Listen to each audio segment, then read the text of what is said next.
Ladies and gentlemen, welcome to another edition of Just Dossing Around, the series for 6 gamers where I go through older games from my own childhood, rather than the old stoic retro classics that everyone thinks of, and I compare them to how they would stand up today, talk about them a little bit in terms of how they played then, my memories of them, and I let you have a look at them, tell you where to get them if you want to play them yourself. Today, we are playing Hogs of War. Now, I didn't know this game was on PC, but when I was going through a load of websites trying to find games that I could do for the series, I came across this, and I had to do it, and I had to get it, and I had to play it again, because it is probably one of the best games I played. I originally played this on the PlayStation. Now, if you've ever played Worms, you will probably have a good idea of what Hogs of War is like. To say it is Worms with pigs is not at all inaccurate. That is basically what it is. It is a turn-based strategy game. It was published in 2000, the PlayStation version in the PAL region on June the 8th, which meant I would have been 12 years old and 2 days when it came out. The Windows version came out November 3rd of the same year. It is also available on the PlayStation Network. If you have a PlayStation 3, PlayStation 4, then you are able to play this. It is also available, I believe, on the Vita, but I would have to check that myself. I can do that right now, my Vita is in front of me, but I am a lazy gentleman. It was developed by Infogrames Studios, which are a British developer, I believe so, and published by Infogrames themselves. So, you may be getting a sort of World War I theme, and indeed, that is basically the setting. You are playing a race of anthropomorphic pigs, and you are fighting a World War I-esque feeling battle to claim territory over the continent of Australasia, a land rich in swill. Now, I've been hovering here over the start mission for a while, and there is a reason for this. The moment I start the game, I'm going to stop talking for quite a lot of it. The reason being, the biggest draw of this game, and probably the thing that makes it most well loved, is the voice. Because the voice and the narration for a lot of the game, and the announcing and most of the characters' voices, are performed by the late and great Rick Mail. Rick Mail, you will know, oh, you may know, if you don't know him, he is, he played Lord Flashheart in the Blackadder series. He also was part of Dangerous Brothers. He played Alan Bastard. He played in The Young Ones and Bottom, which will probably where transatlantic people will know him best. He also appeared in many comedy series and some serious series. He is very much a well-loved and well-known British comedy figure. He very tragically died earlier this year, and I and a lot of other people I know were extremely heartbroken to hear that. He was just one of the most manic comics you'll have ever seen, and I strongly recommend, if you don't know him, to look up some of the stuff he has done, because he's fucking insane. However, that being said, let's start mission. I will do the training mission to give you an idea of how the game plays before I jump into the main campaign. Right, press your menu button to view your equipment. Press the fire button to select your bayonet. Later on, you'll have more weapons to choose from. Now, the bayonet only works when you're toe-to-toe with your enemy. So walk up to the target and stick it right in it by pressing fire.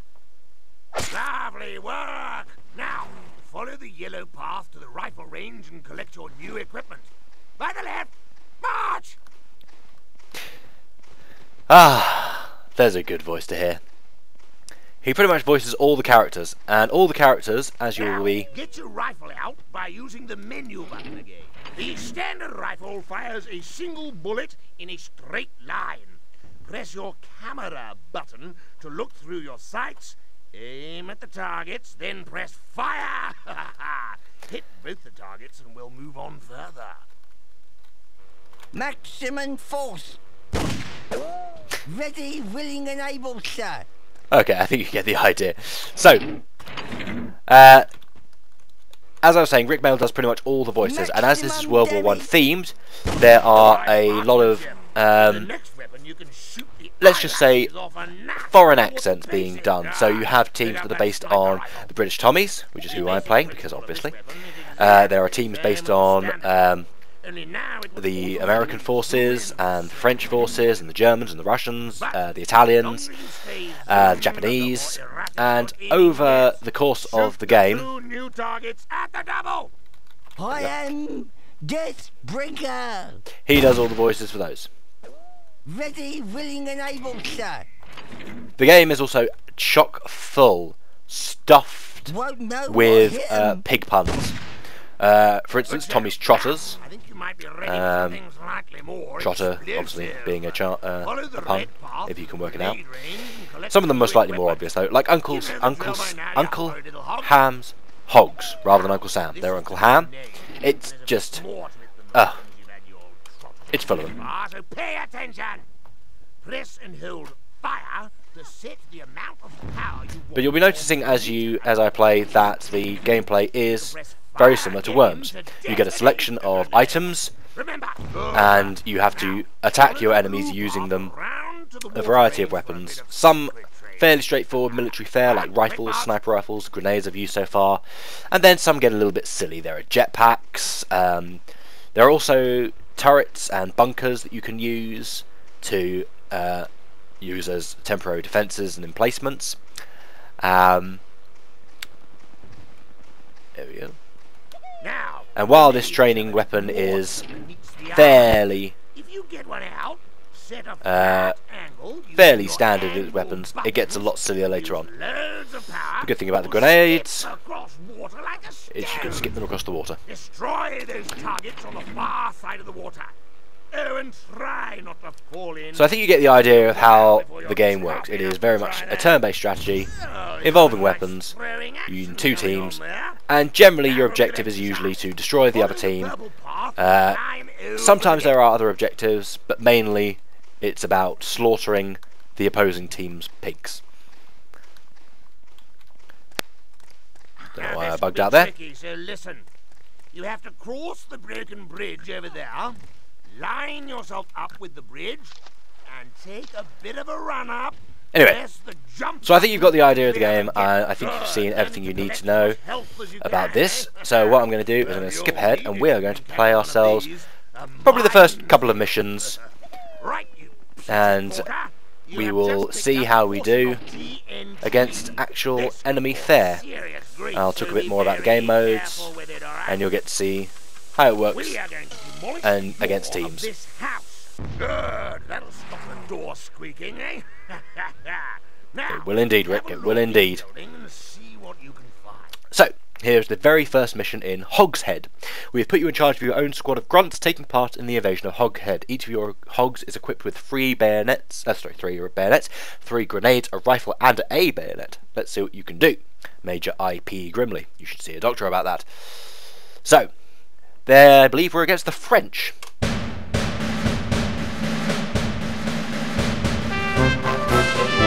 There we are. Right, so, the enemy team are in front of me. They are the French, hence having such wonderful names as Bastille and Leconte. I won't tell you what that means. So, we're going to throw our grenade. Grenades, I believe, do about 30 points of damage if they get a good connection. You can blow up the grenades early by pressing the attack button again. Bastille is now down to 20 points of health. He's going to use a grenade to attack Monty, which is going to be slightly annoying. But hopefully, he won't kill him. Okay, so Monty is on 27, so that wasn't a direct hit.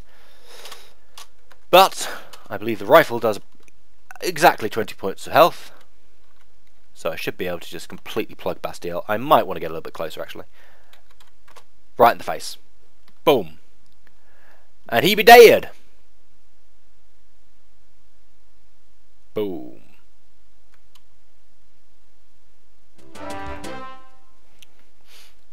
So as you can see, the team takes it in turns. I apologise for the sound. I have absolutely no idea what's going on. There we go. Oh, he completely missed.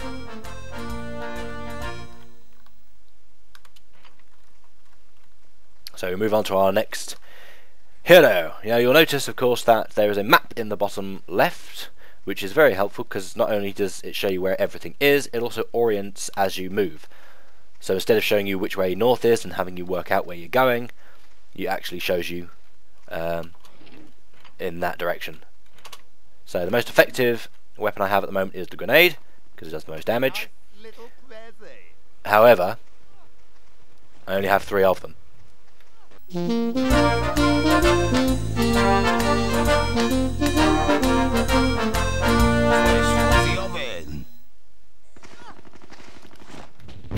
Now, first few missions.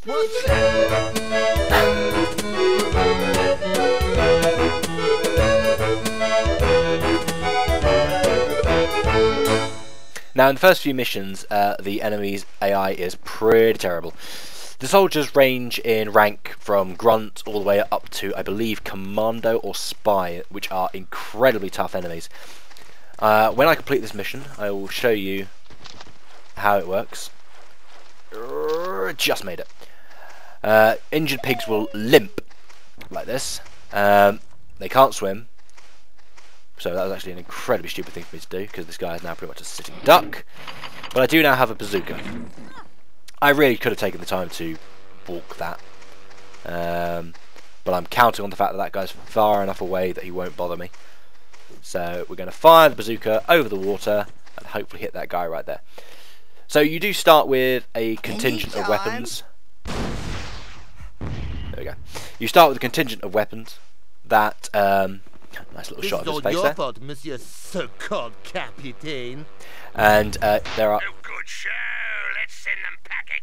And there are weapons usually scattered around the map. Some are more effective than others. This guy's he's gonna try and grenade Monty once again, but he seems to having trouble navigating the hill. No, he got a direct hit. What happened?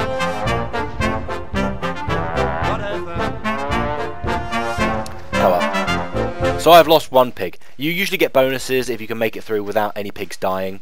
I'm playing fairly sloppily, I've got to be honest, but so what. Now, I could try and swim across the other bank, but I might die. I don't think I've got the health to do that. So I'm going to go and pick up this health. I don't know if my maximum is still 50 or if I can bump that up. Yep, I'm now at 100 health. Excellent. So I can now survive the swim across the water. I can go and pick up that box that's dead ahead of me, above the hill.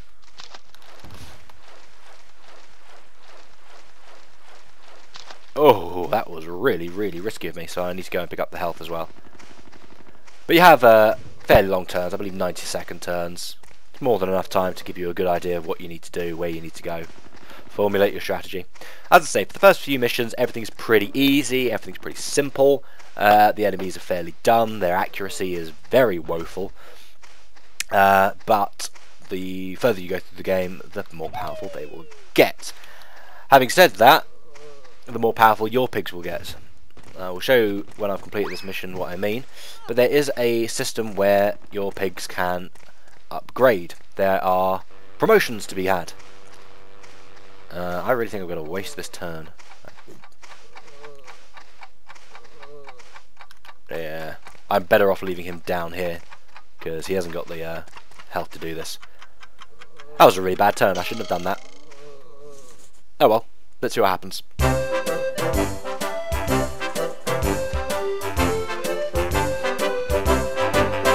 Are you as good as you think you are? Did you order the large wound?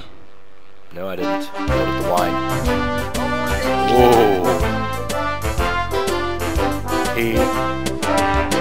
He had a problem common with many Frenchmen. He detonated early. That's probably an outrageous lie. I apologise. Now this guy has full health. I won't have a... This guy has full health and I don't have the means to kill him instantly. So I'm going to have to hop. Even though when you're hurt you can only limp, you can still jump and get a little bit of a speed up. Doesn't mean, however, you have to sit here spamming the shift button. Once I pick up the health though, I should be in slightly better stead. So my tactic here is to pick up the health, stay alive, and then finish him off. If I get a good grenade hit, of course, I could actually blow him into the water and he would take damage from that, and hopefully he would take damage enough to be killed.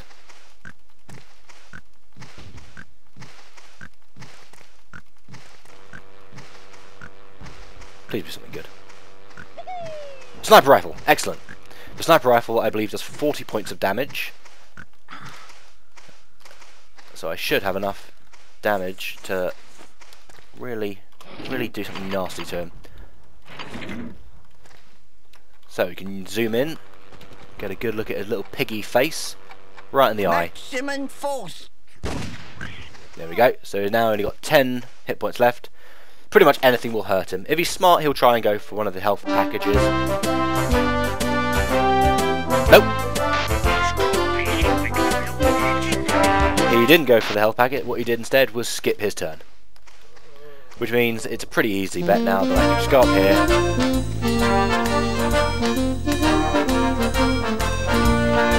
Select my rifle.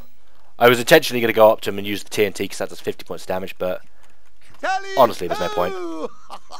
Not when I can just plug him from a distance. And win the level! There we go, so that's the first mission complete. Ex-pig. You are. Mission accomplished. That was probably the worst I've ever done that mission. I lost a pig, which is inexcusable. But at least the pigs get to dance. There we go. Mission accomplished. Never forget the sacrifices we saw here today. Now, let me show you what I mean by the progression system.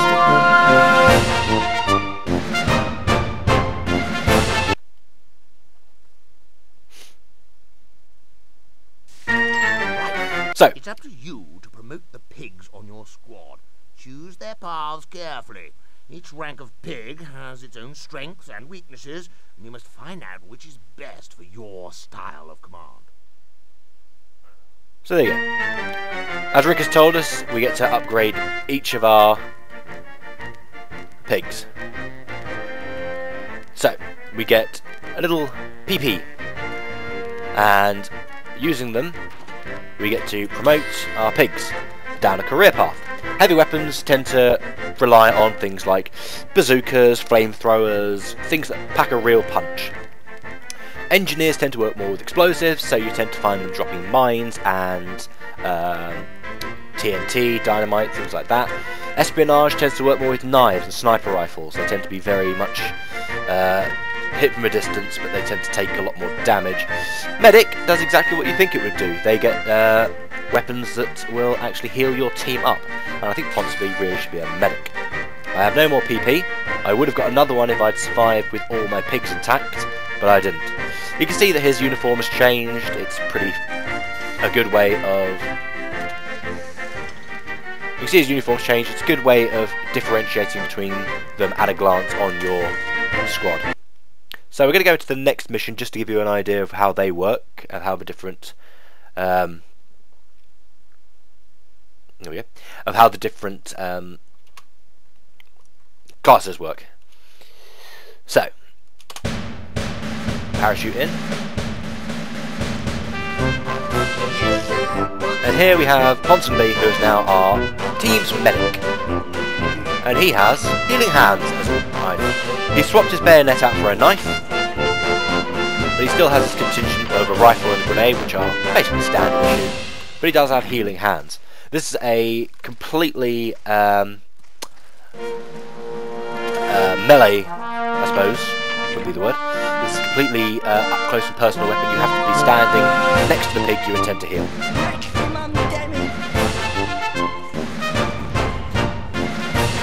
Blow Shogun into the water. Hopefully he's going to turn around and try and get that health and kill himself, but he's not that stupid. Whoa, die, devil! You'll notice that Ponsonby as an orderly has 10 more HP. The more they upgrade, the more health they end up having.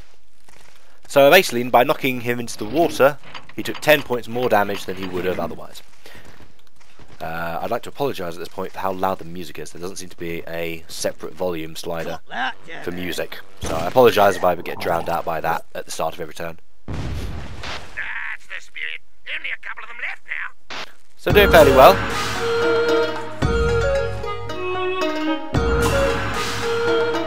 I really can't be bothered with these. As you can tell, we're working on the mid-90s Hey ho, diddly do. mid-90s style of racial tolerance. There's a weapon up here. Lord knows why my team are getting the Asian music. Ah, bazooka. Excellent. Something a bit more powerful. I suppose I'll just talk a little bit now about how this game holds up today. First of all, this is the PC version. I've noticed that the PC version has some real differences to the PlayStation version.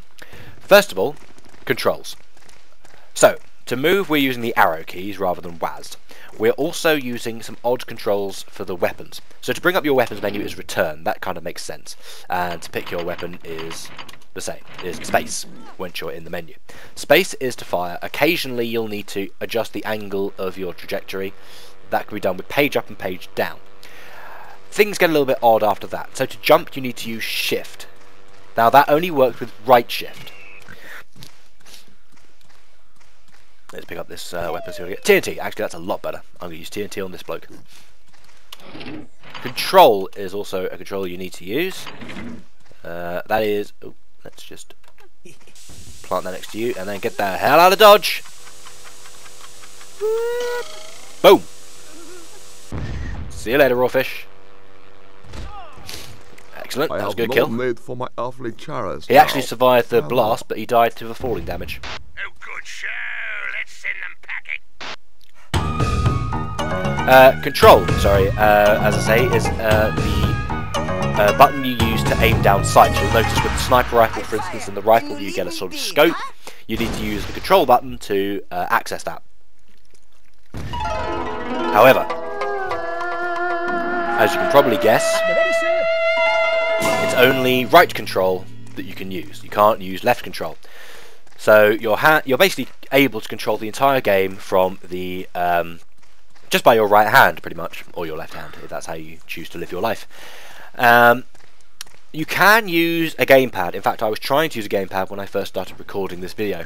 It doesn't seem to work particularly well. You can use A to select, and in some menus you use B to go back, but that doesn't seem to hold up all the time, and that's really quite infuriating. And I can't.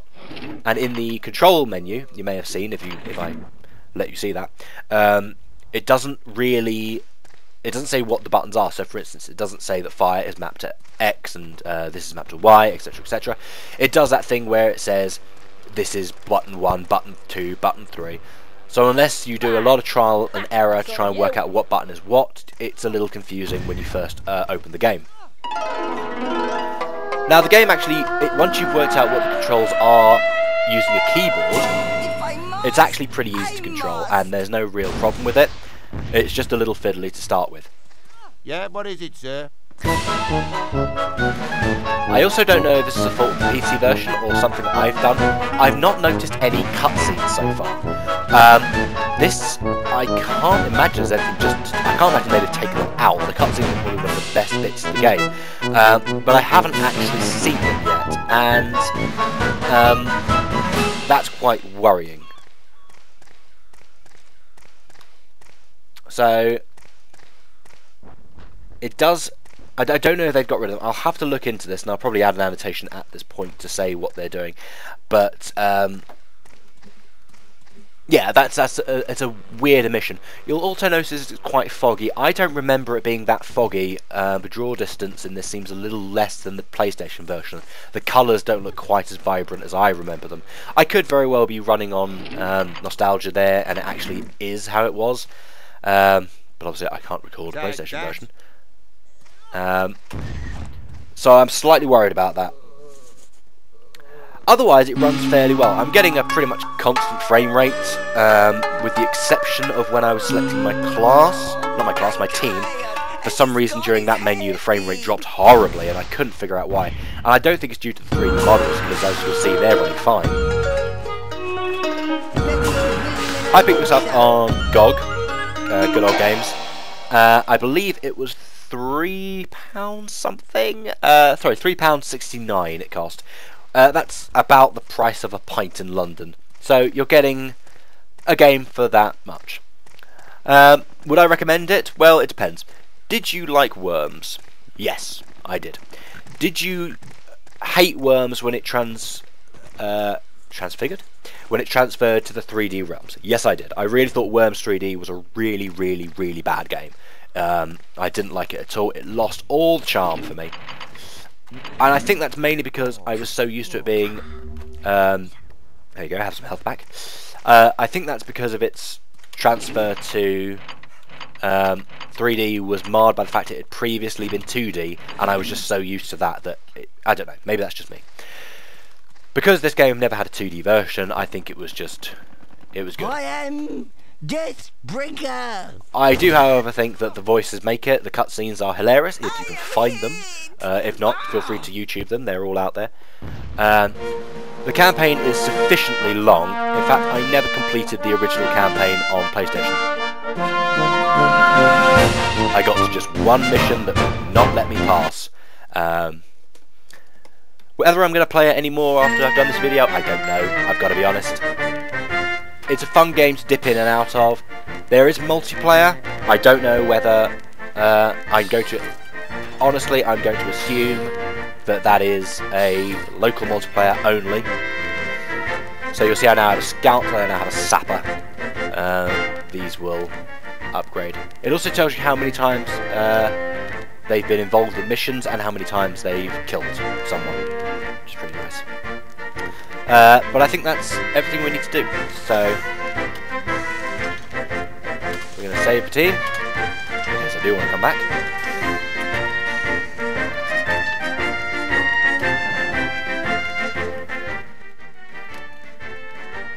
Okay, so that is Hogs of War. Yeah, as you can see, the multiplayer does appear to have a network. I don't know if that's actually going to be workable, but feel free to check it out. This game, to be honest, works better as a local multiplayer game anyway. It's silly, it's fun. So that's Hogs of War. I will put where to get it in the description. I hope you've enjoyed watching it. I've enjoyed playing it again. I have my concerns about it, but it's a good game and it's worth the price of entry. If you enjoyed the turn-based strategy of Worms and you wish it was back, and you wish it had been 3D, more importantly, then you could do a lot worse than getting Hogs of War. If you really want Worms though, get Worms Armageddon, to be honest. It's still one of the best games of its genre out there. There were rumours of a sequel to Hogs of War. They never materialised. And I don't think we're ever going to see it. I don't think there's really much call for this sort of game anymore. Which is a shame. But there we go. Make of it what you will. Hogs of War. This has been Just Dossing Around. I have been Chard from 6 Gamers. I hope you've enjoyed it. Please do check out our other videos. Lord of the Cards is of course coming up soon. James is carrying on his grind to legend. I've been playing more Dark Souls. I've been starting some Binding of Isaac Rebirth runs if you're into that sort of thing. I know I am, so feel free to check those out. And I will see you all in another Just Dossing Around very soon. Take care, guys.